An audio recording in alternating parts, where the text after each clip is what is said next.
Friends, एक trade मैंने Bajaj auto में लिया और एक ट्रेड मैंने एसबीआईएन में लिया।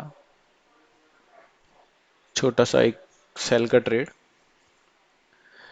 ट्रेड के एनालिसिस के साथ मैं एक छोटी सी चीज़ और बताना पसंद करूंगा आज। ये मेरा ऑर्डर बुक है, आप देख सकते हैं कि इसमें बजाज ऑटो की 50 क्वांटिटी है, एसबीआईएन की 750 क्वांटिटी है।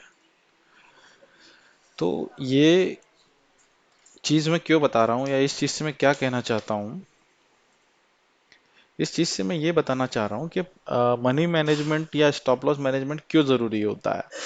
आप देख सकते हैं कि मैंने इसमें 750 क्वांटिटी से ट्रेड किया है, इसमें मैंने 50 क्वांटिटी से ट्रेड किया, लेकिन दोनों केस में मेरा स्टॉप लॉस फिक्स था कि मुझे मार्केट को अगर नेगेटिव होता है तो मुझे मार्केट को पैसे कितने देने हैं। मनी मैनेजमेंट स्टॉप लॉस इसलिए मैनेजमेंट इसलिए ज़रूरी होता है। हम बहुत सी सीखते समय ये गलती करते हैं, बहुत सारे लोग ये गलती करते हैं कि वो ये कैलकुलेट नहीं करते कि कितनी क्वांटिटी पे कितना स्टॉप लॉस जाना चाहिए। तो जब मैंने 750 पे एसबीआई का ट्रेड लिया, तो मैं बताना ये चाह रहा था फ्रेंड्स कि हमने 750 क्वांटिटी एसबीआई में ली और हमारा स्टॉप लॉस 1 रुपये 15 पैसे था। तो ये स्टॉप लॉस अगर रुपए में कन्वर्ट करेंगे तो 862 रुपये आता है। उसी हिसाब से जब हमने बजाज ऑटो में 50 क्वांटिटी ली तो हमारा स्टॉप लॉस 15 रुपये का था। तो आप इसको भी मल्टीप्लाई करेंगे तो ये भी 750 रुपये आता है। मैं इस एग्जाम्पल से या इस बात से कहना ये चाहता हूँ कि क्वांटिटी मैटर नहीं करती, ये मैटर करता है कि आप स्टॉप लॉस कितना देने के लिए तैयार है। ये आपका अगर फिक्स नहीं है तो समस्या है।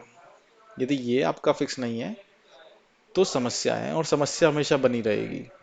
आपको ये पता होना चाहिए कि मुझे पर ट्रेड कितना लूज करना है। ये बहुत सारे टीचर लोग आपको सिखाते हैं, लेकिन कितने लोग एक्चुअल में ये बात सीख पाते हैं या समझ पाते हैं। ये समझते समझते बहुत लोग मार्केट से या तो आउट हो जाते हैं या उन्हें 2 साल 3 साल खराब करने पड़ते हैं।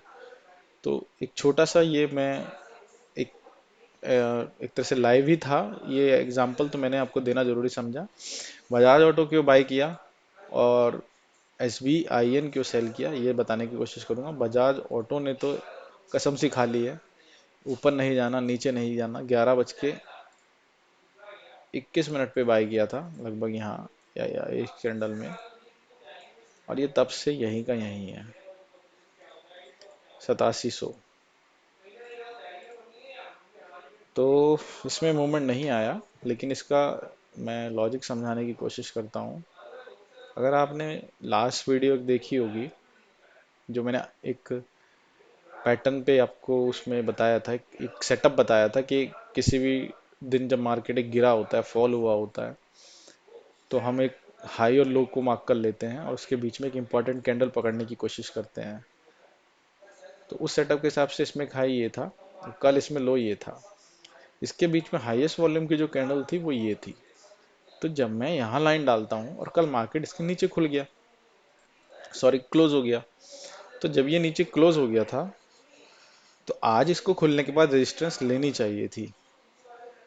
तो आज खुलने के बाद सबसे पहली कैंडल में ही इसने इसको ब्रेक किया, फिर ये अंदर आ गया।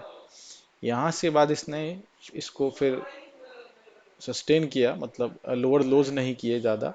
एक ही कैंडल में ये, अगर हम इसे मार्क करेंगे तो एक ही कैंडल में लो लगा, इमीडिएटली उसके बाद मार्केट रिवर्स हो गया और वॉल्यूम कम थे, तो इसको यहाँ से रेजिस्टेंस लेनी चाहिए थी। लेकिन ये यहाँ से रेजिस्टेंस लिए बिना ये ऊपर की तरफ चला गया। तो जब ये ऊपर जाकर के यहाँ सस्टेन कर रहा था, तब मुझे ये एक्सपेक्टेशन थी कि अब ये यहाँ से इसको सपोर्ट की तरह बना के चलेगा, क्योंकि ये लास्ट डे की एक हाई वॉल्यूम वाली कैंडल थी जो हम मार्क करते हैं। हालांकि ये पूरा एरिया, उस कैंडल का पूरा एरिया रेजिस्टेंस का होता है, लेकिन फिर भी एक अच्छा खासा गैप था। अगर 8700 पे 50 क्वांटिटी लेके और यहाँ से मुझे 60 पॉइंट भी मिलते तो मेरा 3000 रुपये का प्रॉफिट यहीं पे हो जाना था। तो टारगेट भी ज़्यादा बड़ा रखने की ज़रूरत नहीं थी, पर ये मूवमेंट नहीं किया तो मैं फिर से ऑन कॉस्ट एग्जिट कर दिया। एक्चुअली इसमें ये मूवमेंट करेगा। इसमें एक ये कैंडल थी जिसका हाई ब्रेक होना जरूरी था। इसका हाई ब्रेक नहीं हो रहा था, इसलिए मैं ऑन कोर्स इसमें बाहर हो गया। लेकिन इसका हाई ब्रेक इसमें हुआ, विद वॉल्यूम हुआ है। अब यदि इस कैंडल का लो नहीं जाता है ये, तो आप देखना इसमें मूवमेंट ऊपर की तरफ ही आएगा। गलत भी हो सकता हूँ मैं, लेकिन ये साइकोलॉजी या प्राइस एक्शन की रीडिंग के हिसाब से ये ऐसे ही होना चाहिए। इसकी ये एक जोन है, ये यहाँ से या तो साइडवेज पड़ा रहेगा या फिर ऊपर तक के लिए ये मूव करेगा। अब एसबीआई पे आते हैं। बहुत एनालिसिस करने के बाद एक ट्रेड लिया, और देखिए जहां मैं इसमें एग्जिट किया ये वहां से रिवर्स हो गया। करेक्टर होता है मार्केट में, इंसान का भी होता है। जब करेक्टर बदलना शुरू हो जाए तो आप समझ लीजिए उसके जो प्रीवियस बिहेवियर में बदलाव आ रहे हैं। अब मैं सब लाइन्स इसमें डिलीट करता हूँ। एसबीआई को वनडे पे लगाते हैं और इसमें देखने की कोशिश करते हैं। जो चीज़ मैंने आपको 5 मिनट पे सिखाई थी उसको आज वनडे पे करके देखते हैं। तो वनडे पे करने के बाद यदि आप स्विंग मार्क करेंगे तो मार्केट का लास्ट हाई कौन सा है, ये। मार्केट का लास्ट लो कौन सा है, वैलिड लो। वैलिड लो है ये, क्योंकि उसके बाद नहीं, हाँ वैलिड लो है ये। अगली कैंडल हाई वॉलेटाइल बनी है, उसने प्रीवियस ब्लैक कैंडल का हाई और लो दोनों ब्रेक किया है, तो ये कंसिडर नहीं होगी। तो लास्ट लो ये, लास्ट हाई ये। अब इसके बीच में हाईएस्ट वॉल्यूम की कैंडल पकड़ लेते हैं, उसका हाई ये, उसका लो ये। तो हाई हमेशा रेजिस्टेंस होता है, लो हमेशा सपोर्ट होता है। सिंपल से फंडा। तो ये सब लाइन डिलीट कर दी और हमारे पास सिर्फ एक ये लाइन आ गई। अब जब प्राइस यहाँ पे चला गया तो प्राइस को क्या करना चाहिए, जब ये ऊपर जा रहा है तो ये ऐसे सपोर्ट ले और ऊपर जाए। एसबीआई ने सुबह खुलने के बाद यही किया। एसबीआई ने सुबह खुलने के बाद यही किया जो हम बजाज ऑटो में भी एक्सपेक्ट कर रहे थे। एसबीआई ने एक लो लगाया, एक हाई लगाया, फिर एक लो लगाया और सीधा हाई ब्रेक कर दिया। हाई ब्रेक कर दिया, यहाँ जाए सपोर्ट ले ऊपर की तरफ बाई हो। मैं इसको बाई करने की कोई विचार में नहीं था, तो इसलिए जब ये यहाँ से सपोर्ट भी ले रहा था तो मैंने कोई बाइंग के लिए नहीं देखा, क्योंकि मैं तब तक आया भी नहीं था ऑफिस। लेकिन जब ये ऊपर गया और उसके बाद जब ये नीचे ट्रेड करना शुरू किया, तब मैंने इसमें क्या रीडिंग करी मैं वो बताने की कोशिश करता हूँ। अगर आप इसको यहाँ से पकड़ेंगे तो इस लो के बाद मार्केट ने एक हाई लगाया, एक लो लगाया, फिर उसने एक हाई लगाया, फिर उसने एक लो लगाया, उसके बाद उसने एक हाई लगाया, लो लगाया और फिर उसने एक हाई लगाया। अभी तक के पैटर्न में अगर हम वॉच करने की कोशिश करें तो price higher high higher low, higher high higher low, सारे लोज प्रोटेक्टेड हैं। सारे लोज प्रोटेक्टेड है, यानी ये ये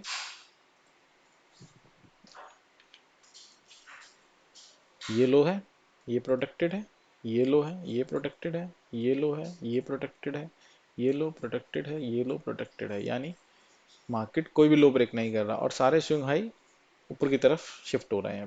पहला स्विंग, दूसरा स्विंग, इसने ना हाई ब्रेक किया ना लो ब्रेक किया, उसके बाद फिर तीसरा स्विंग। तो इस हिसाब से एसबीआई का स्ट्रक्चर बुलिश है।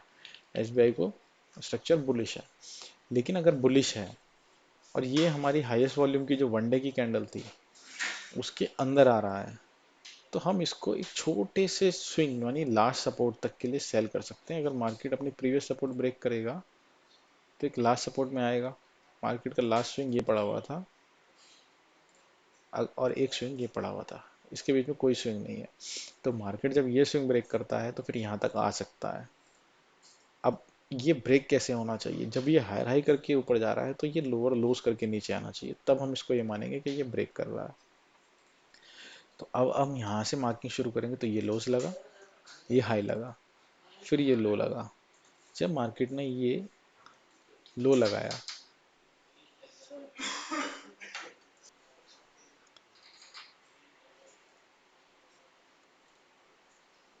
तो ये जब उसने लोअर लो किया तो उसको इस सपोर्ट को ब्रेक नहीं करना चाहिए था, ये वाला जो एरिया था, क्योंकि अभी तक उसने कभी भी सपोर्ट ब्रेक नहीं करी।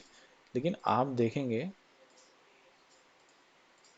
कि ये ब्लैक कैंडल जो है, जो मैंने लास्ट मार्क करी है, इसमें आप देखिए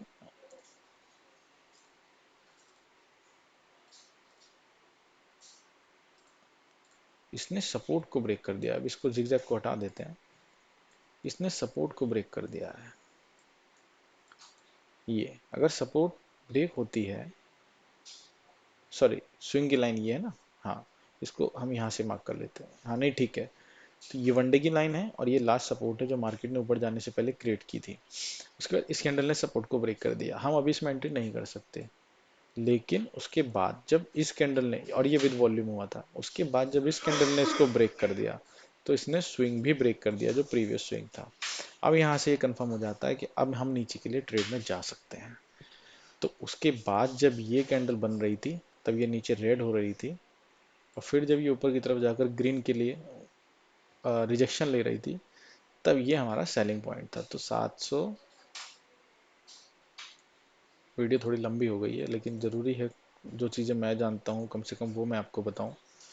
746 स्टॉप लेवल, 746, 746.15, 47.15, और टारगेट 743। तो ये इसमें ट्रेड था जो यहाँ पे एग्जिट हुआ। स्टॉप लॉस बिल्कुल इसी कैंडल के ऊपर था क्योंकि ये हाई वॉल्यूम की कैंडल थी जिसने स्विंग भी ब्रेक किया, वनडे कैंडल, वनडे की रेजिस्टेंस भी, सपोर्ट भी ब्रेक की, और 5 मिनट की सपोर्ट भी ब्रेक की विद वॉल्यूम। तो यही कैंडल थी, अगर ये रिवर्स हो जाता इसके ऊपर तो फिर ये यहाँ से बाई हो जाता। तो ये रिजेक्शन के बेस पे यहाँ से एंट्री करी गई और लास्ट स्विंग तक एंट्री करी गई, और आप देखेंगे ये बिल्कुल वहीं से पलट भी गया। अभी दो क्या सवाल ये आता है कि दोबारा बेच सकते हैं? बिल्कुल बेच सकते हैं। आज मार्केट की हिम्मत नहीं है कि वो इस कैंडल के ऊपर चला जाए। क्लोज होते होते देख लीजिएगा आप लोग, मेरे कहते कहते ही एक बड़ी रिजेक्शन कैंडल आ गई। प्राइस नोट कर लीजिए, मार्केट की हिम्मत नहीं है कि वो, नहीं हिम्मत तो देखिए हो सकती है लेकिन फिर भी मैं इन शब्दों का ही इस्तेमाल करूंगा, मार्केट की हिम्मत नहीं कि वो 746, 747 के ऊपर क्लोज कर दे। तो डन फॉर द डे, धन्यवाद।